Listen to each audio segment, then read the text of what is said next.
Hello and welcome back, and in this video we're going to be talking about date formatting support that was introduced in SwiftUI 3 and iOS 15. So text supports text has supported date from the beginning, but there is a new formatted modifier that you can now use to further format your dates. So let's go ahead and take a look at an example. So we're going to create a text and we're going to have a date in it. Okay, and you can apply this formatted attribute modifier to basically format your date. Now this takes you can say date and time formats that you want to apply, and you can say I want to make it abbreviated for date and complete for time. Okay, so this is what the format of the date is going to look like. All right, and if you want to, for example, just remove the time, you can say omitted, and that'll remove the time portion.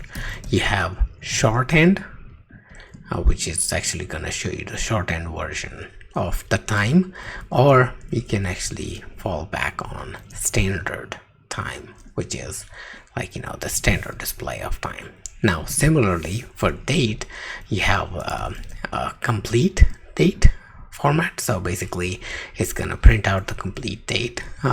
You can remove date if you don't want date portion, just want to show the time portion. You can do that. You can find the long version of the date, or numeric version of the date, which is the default. Okay, so these are some of the date formatting things that are supported. Now you can also get very specific details about the date. So for example, in the formatted, you can say date time. Okay, and you can get the, for example, let's start with the time zone. So let me see if I can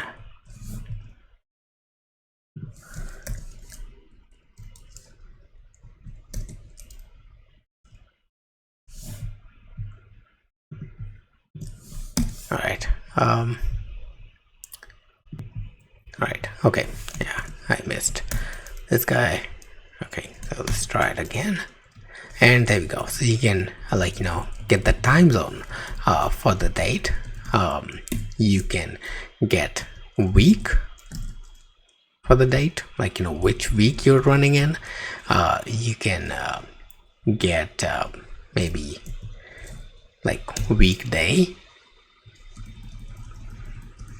and let's see what else you have.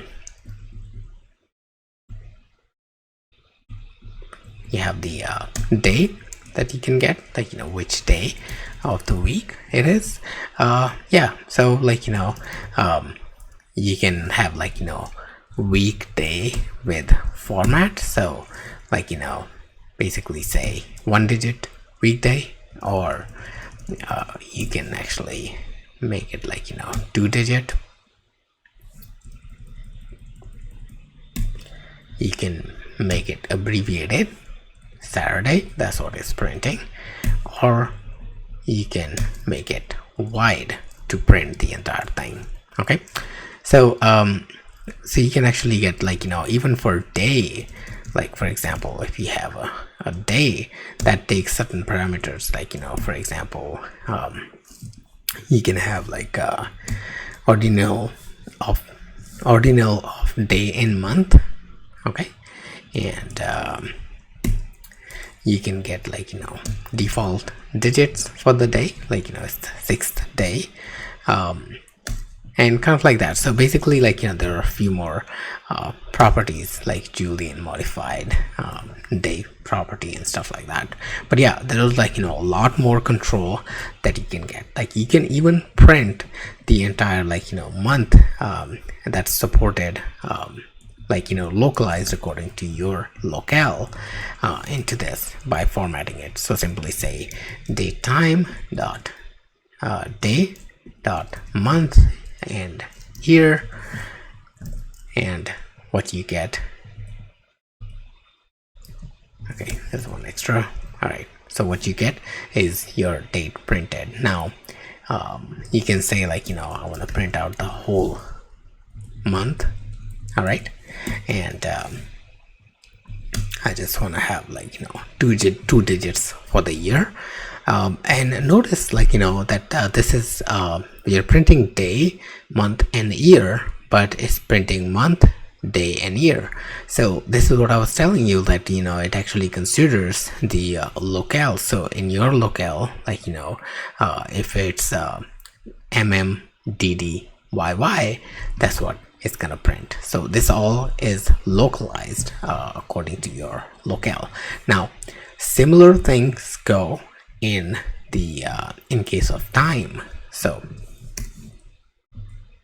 let's see, so you can say like, you can get the hour in the time. Okay, and you have like, hours with like, different options, like default digits, AM, PM and stuff like that. So like, printing out the AM, PM with default digits and stuff like that, right? Then you have like, similarly minute, if you just want to print the minute, and second, if you want to print the second, and essentially like, you can simply like, create your own format with this thing. So just like what we did like, last time, you can have like, hour, minute, seconds printed like, inside the whole format, and it's going to format according to, once again, your locale. But this is how you can actually get a formatted text just out of the date using formatted modifier. Okay, so that was another introduction to SwiftUI 3 and iOS 15. Alright, so this is it for this video. I'll see you guys in the next video. Thank you.